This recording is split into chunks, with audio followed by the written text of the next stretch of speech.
Hello, welcome back to Breakfast Central. It's now time for us to look at the newspaper front pages, and join us to do justice to the headlines and front pages today is Public Affairs Analyst and Chartered Accountant and a good friend of the house, Sesan Okunade. It's interesting that accounting is one of those professions, but you guys don't have a prefix to your name. And in a country like Nigeria that likes titles, barrister, architect, maybe we should start calling you accountant, chartered accountant, Sesan Okunade. Okay. Good morning, Benga. Good morning, Joe, and good morning to all our viewers. I think we just use that short acronym, CA, Sesan Okunade, that is Chartered Accountant. CA at the end of your name? No, at the beginning. You know, we have the one at the end of our name. The same way lawyers, we put LLB and the likes. For us, we put FCA if you're a fellow, and ACA if you're an associate. But if you want to put the title, like you put doctor, barrister, so you can put CA too, at least. Okay. Can we also put APC for you and PDP? Since you're an expert in analyzing their issues. But let's get straight to Al Jazeera newspaper. That's the first newspaper we'll be analyzing this morning. The headline says, Kano dismisses NGO's 2 million street children claim and threaten legal action. It's an interesting story I want us to get to in the course of this conversation. And the main headline is Electoral Act Amendment. There was a showdown in the National Assembly yesterday. I'm sure you've seen the results of that. Reps make U-turn and align with the Senate rescind bill that was passed in December, and there's been uproar over decision as opposition lawmakers stage a walkout. Sultan felicitates Muslims as Ramadan fasting begins, and Saudi Society hails Latif Okuno at 93. Ramadan, Zulum flags off palliatives for 300,000. And Pabio urges Muslims to pray for peace during fasting. WAEC rolls out digital certificate services and carries IFAD appointment. A pride for Nigeria, says Alia. But let's start with the big one, Electoral Amendment Act. What were your expectations yesterday, and were they met? Or do you thought we were going to have the mandatory transmission of election results as demanded by protesters and a vast majority of Nigerians? They said it would give more credibility to the conduct of the elections and allow for transparency and more accountability. But the leadership of the Senate and the House of Representatives decided otherwise. And this is the democracy. The majority would always have their way. Yeah, thank you very much. I'm still asking myself, what was passed yesterday, that the result will be transmitted electronically, but there is going to be a backup manually, which we have. I was expecting that there will be condition attached to it, because for every electronic way of doing things, we must definitely look at a way to give the backup. To give conditions at which backup button can be, pressed to now say, okay, this is when we're having backup. How much have we been able to explore the activities of INEC? How prepared are they? How ready are they in making sure that all the necessary parameters to make sure that this is actually actualized is in place? We have several network service providers, and you cannot come up to say that all of them will fail at a particular time.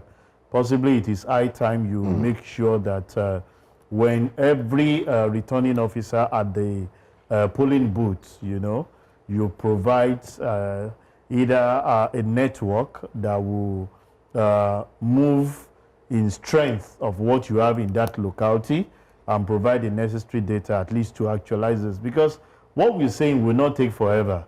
It's just for you, after collating everything, upload.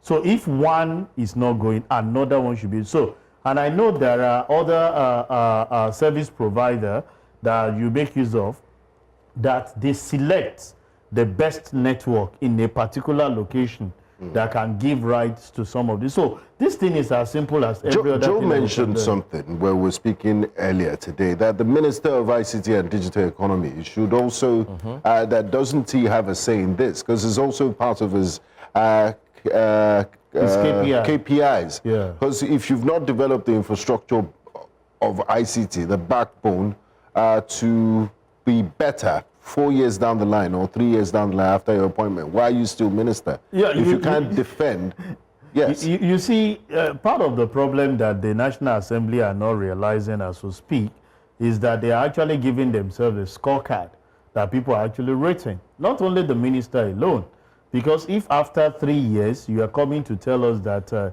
we still don't have infrastructure that we can ride on to electronically transmit. We are not saying electronic voting, no.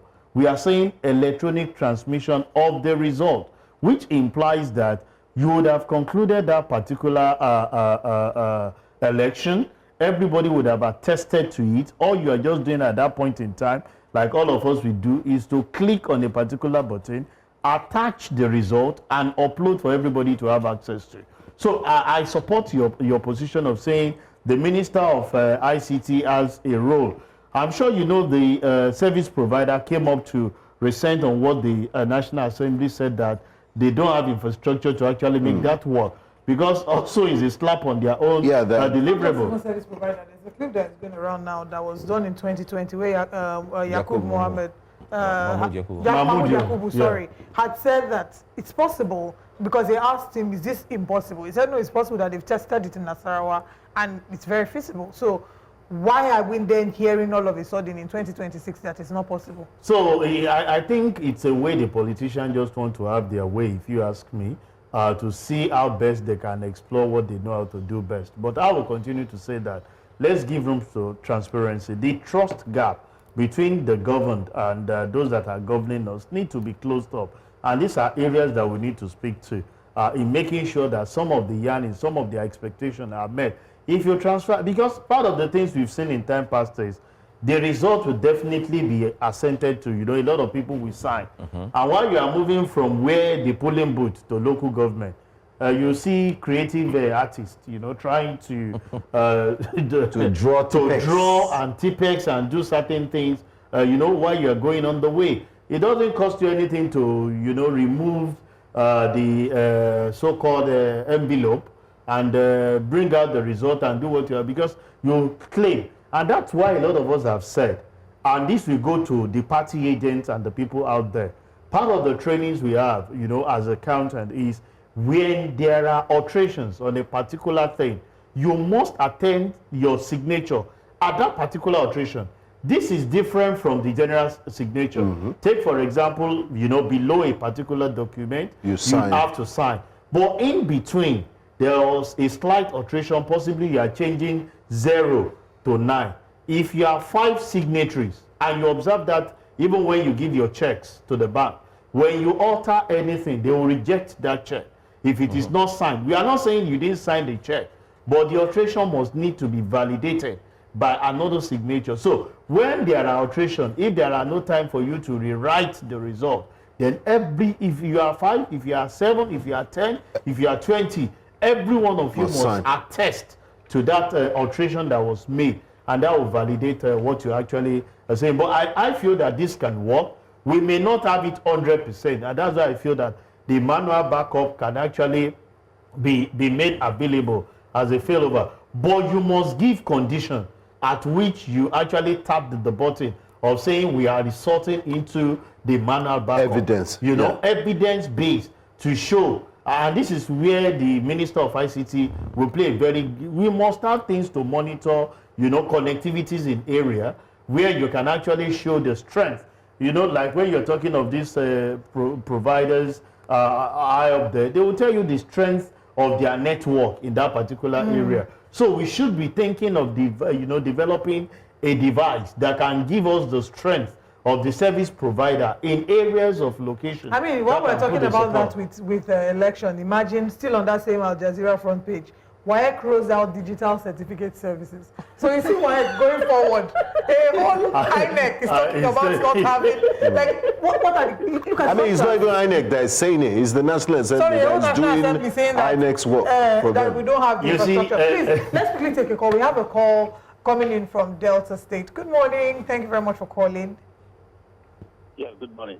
Good morning. Please go ahead and if you can speak up a bit louder, Ebuka. All right, fine. I want to speak on the electoral act that has been amended. Now, what problem are they solving right now? Because you make law to fill a gap. What exactly have they identified as the issue that this amendment has been able to solve? Because in the last election, the Supreme Court ruled that because the provision of mandatory transmission in which the former Senate or House said it is transferred, so they cannot, it's not justifiable. Now you are still coming back to it and said you not provide what we call a loophole. Because the electoral empire will say, okay, there was no network. That's why we fall back to the manual. In any case, the major question here is this: let's compete without ability that the election result is transmitted. If the manual one, which is in ECHA, is mutilated, and the one in the IREF is presented, which of them is justiciable? Which of them will be used to admit in the court of law? Because as it is now, what they have, according to INEC, from what I heard, this IREF voter is just for the sake of giving. It's not collecting the results. Okay. So it makes no difference. At the end of the day, it is the manual one they will stick out. Whatever happens to it, that is what they will use, and that is what they will present in the court of law. All right. So are you spending 240 billion just to entertain viewers, just to say, just for the sake of viewing? All right, Ebuka, thank you very much for calling us this morning and sharing your thoughts. It was a bit of a struggle, but I was able to pick, a few things from what you said. Yeah, Olive, if you permit me, I think this issue of IREF has that functionality in which you can upload the result that is actually being validated. That was the one that Mahmoud, reacted to, that it was being attacked, and that's why they had to shut it down. But they should understand that a lot of people are out there in the space. There are queuing systems. You can upload a particular document. It may not be delivering at that particular time. It will queue up. Possibly you observe certain things. And as soon as you do that particular thing, those things will start dropping. It's like when you don't have network on your, they should create the offline in such a way that you can upload that particular document, even when you are not getting it on real time. In the next few minutes, 30 minutes, 1 hour, you have those documents. What we are saying is that we want a situation where results that is happening in one remote area, when it's uploaded, both those at the local government, at the state, at the INEC national office, are having access to the same results. Okay. Not that you are waiting for somebody, one professor to now start rolling out. Every one of us, as we speak, when it comes to election, we are all professors. So we want a situation where that result that you have actually announced, every one of us, we can validate it that what you are actually uploading is what we are reading, and people can start their computation. Don't forget that most of these political parties too, they have their situation room where they compile some of these results. So when you have some of those things, as your people are actually validating those things, IREF should have that inbuilt where you upload those things, and we can. What we are seeking for is accountability, transparency, and bridging the gap of this trust deficit that we have among the population. All right, let's receive a call from Abia State. Uche is calling. Good morning, Uche. Thank you for calling this morning. Good morning, everybody. Good morning. Yeah, what played out yesterday was a shame. You see, some group of people, we are calling one political party,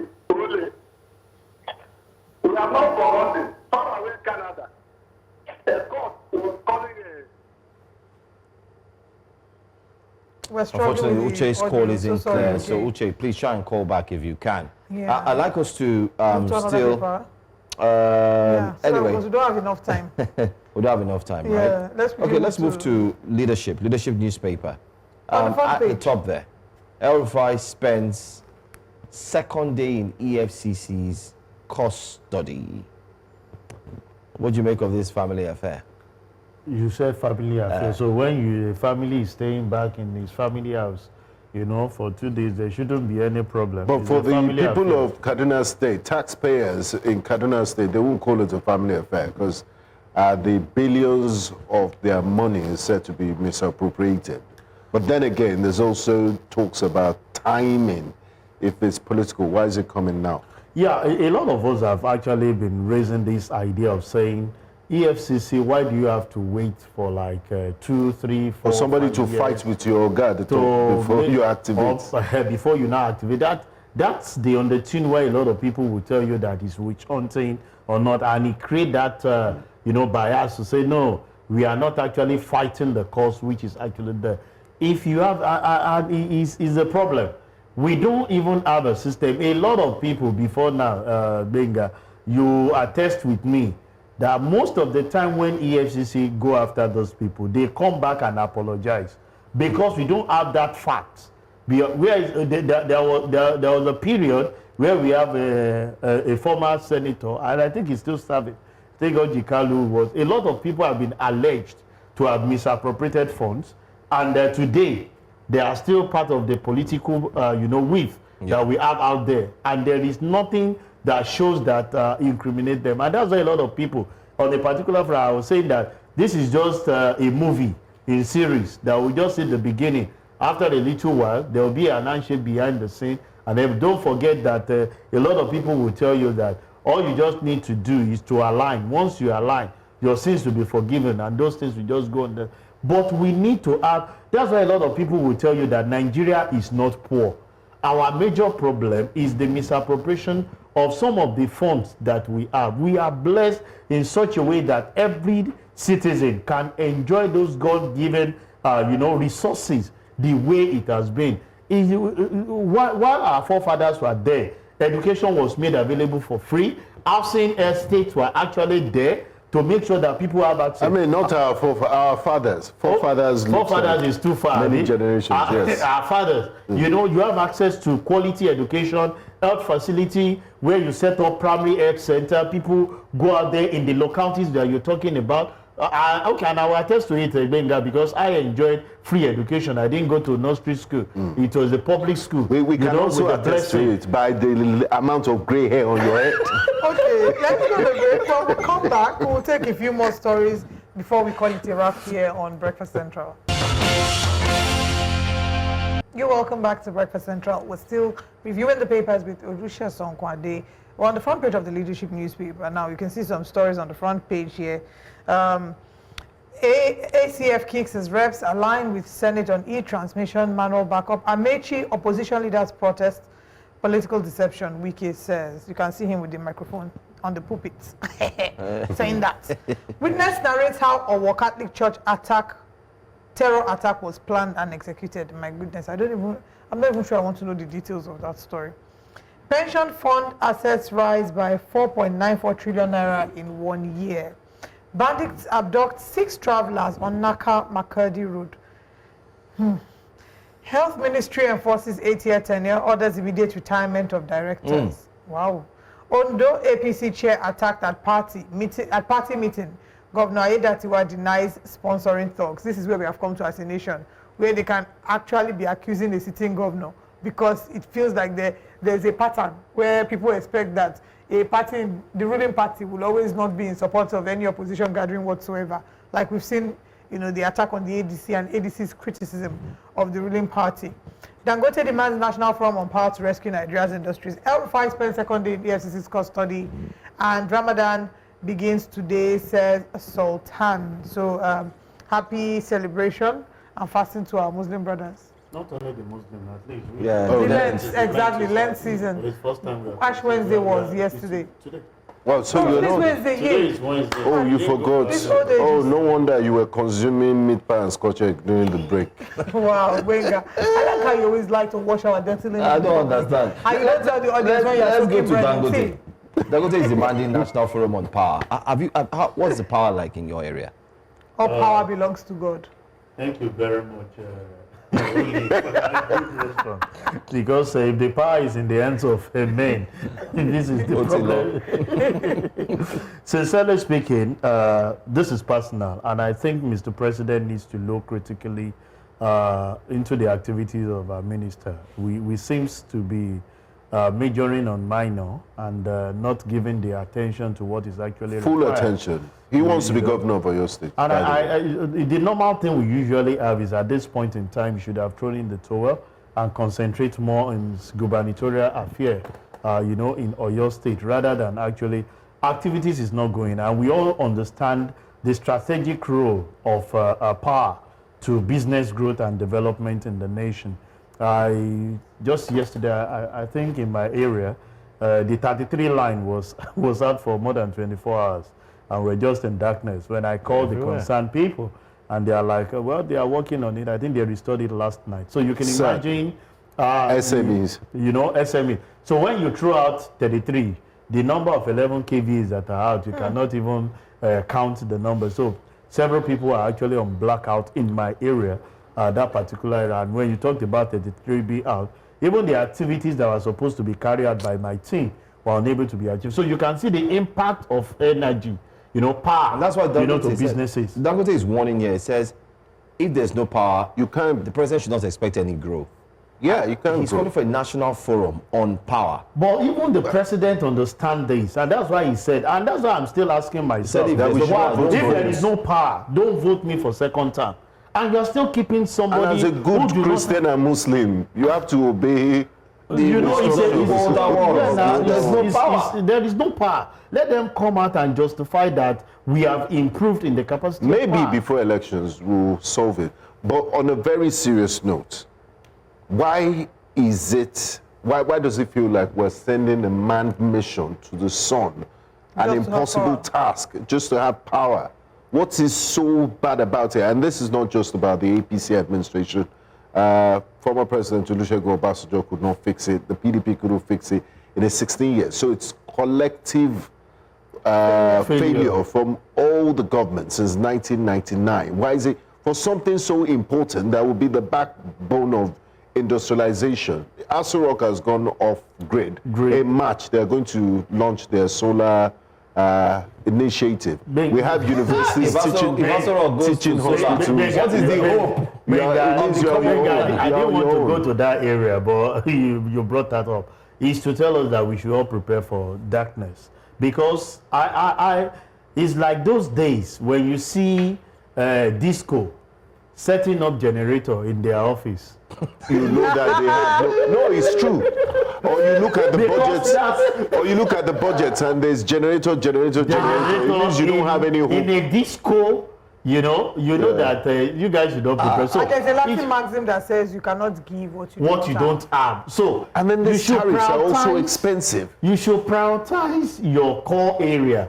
Then people will have hope. Now that the presidency, Aso Rock, is going off grid, and the excuse that I read was that it's quite expensive to be on national grid compared to having the alternative. And this is part of what a lot of us have been saying, that if Aso Rock is complaining of the cost, how much more businesses that we have out there, where people are now, practically everybody is on band A, are we getting the commensurate hours that they promise to give to the people on band A? Every concentration is now on band A, so if you're on B, C, D, God help you where you belong to, even with that power. But it's quite disheartening that I think Mr. President should reiterate that part. I don't know the excuse they want to give. If you are going off grid, what is the hope of common man? Then every one of us should go off grid too and start patronizing alternative power supply. We've gone off grid with bad roads by buying jeeps. We've gone off grid with lack of pipe-borne water by using boreholes. Providing one. We've gone off grid with security by providing our own security. So now we are going off grid again by providing the alternative. I think it's something that Mr. President needs to critically look into. the Minister of Power has done his best, as far as I'm concerned. I picked it up by saying that is it the duty of Mr. Minister to come out and tell us that they want to start sharing meter? Meter is the primary responsibility of the disco. If you cannot provide what we use to account for the energy you are giving to me, then God help you. It's like you're sharing buckets and there's no water. Of course. So I see that. So when Mr. Minister was coming to say this meter is free, Disco is eating back and saying, no, we don't understand what you're actually saying. Even though that meter is supposedly sponsored by the World Bank. Yeah. World Bank should support us and provide funds to generate more. We need more generations to the transmission. As per World Bank should support us because they are if the money that you are giving to provision of these meters is used in area of generation, people are ready to buy their meters to account for what they have. We have a call. Let's take this call. This is depressing. Good morning to you, Okechukwu. Okechukwu, are you there?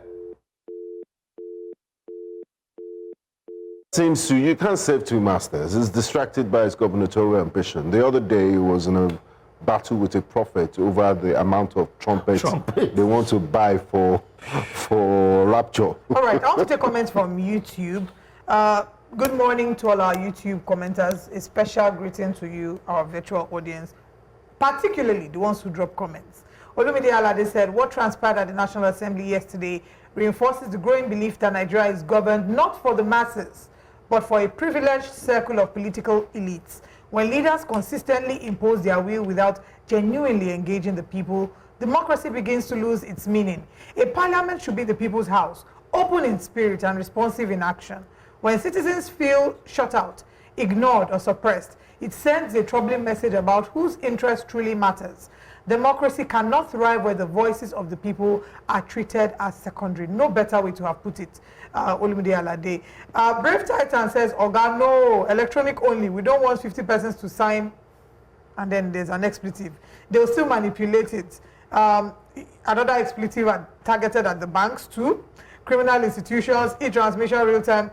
Say, as people are voting, it's being transmitted and counted, etc. They have claimed it exists. What is all this Ronaldo dribbling? The banks, you can maybe be sane with, but politics, no, the caller is right. Their guidelines calls mutilation and abomination. Story. The same people. Why the sudden amnesia? And then it says, you know, it's better from the analysts. Mokunye Chukwuemeka is calling you Benga. I'm not sure why. Benga, what did you say that Mokunye is calling your attention?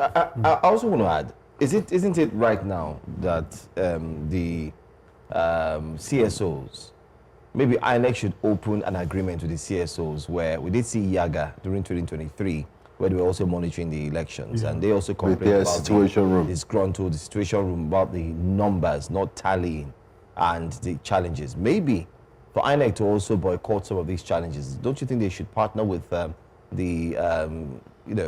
people like Yaga and so on to have another platform, a website where it can serve as a second platform that also collates results, so that at the end of the day, we're not saying we wouldn't use INEC's final result, but it would be able to say, okay, fine, what are the differences? What did you get in total? Yeah, there will always be that comparison. Every of these observers have their platform of reporting whatever they have. What will make this to be, much more easier than all this discussion we say is upload that, transmit that result, electronically. Let it, if you are complaining of network, you can kill those things. There are operations where you work offline, and as soon as the internet connectivity comes up, those things will, because at that point in time, you have actually boxed it up to an angle where what you have uploaded cannot be edited. It's already moving. All you need is just an active network, possibly a few kilometers from where you are. As you are just going, you get the internet, and the thing will just drop. That you can now use to make comparison. Whatever that is actually submitted at the polling booth, nobody needs to edit it. Nobody is actually coming to say they want to compute. All we just need is that those things, and with AI implementation now, some of those documents that you say can actually be screened and you have those figures coming out, you know, the way they've actually been written, and you can have the result faster than expected, both at the local government level, at the state level. You see, most of the time when we complain of this thing, we ask ourselves, small bits of people, institutions are carrying out election electronically. We are not asking for electronic voting now. We are saying just transmitting, and we are discussing this. What will become of it when we talked about electronic voting? That means it will look as if something that can never happen for us as a nation. It's something that we must think through. If we can scale the order of transmitting this thing electronically, what we would have done is that you would have built up the confidence of the people to now say, now our vote can count. We That's trust, where you see trust people, the system. People will now come out and say, I can vote, and come back and say, have we concluded the vote? Returning officer for this particular polling booth, can you, in the presence of everybody, you know, upload the result for everybody to see? Then we can go. We know at that point in time, the document that you are carrying is just more or less a paper. The main result have actually been transmitted into the portal, and those at the local government state are already having it. They should have that mind that they must close the gap of this trust deficit that we have among the populace. Because in closing that gap, we ensure that we reduce the incidence of voter apathy, and then we can move to other conversations like ensuring that there's electronic voting, where everybody doesn't, the whole country does not have to be at a standstill before election. This one will not be 2027. No, it won't be 2027. But like we know that okay, before 2027, we've knocked this one out, and then after that, we'll be looking in that direction of electronic voting. Then you can have backup. Then you can now go to start talking about diaspora voting, because there's so many areas that we need because electronic voting will assist us. So I can stay at the comfort of my home and vote for whosoever. You have your NIN, you have your BVN. Is it right that when election is happening, there will be military personnel hovering around? We also, most arena. importantly, need to have Nigerians that are doing well. We need to reduce the poverty in the country, so vote buying will be reduced, and people won't be used as elements of disruptive. And they won't be used as thugs to disrupt elections. The way you can curb the vote buying, let me tell you, during the Aula War, they will say something in our local dialect.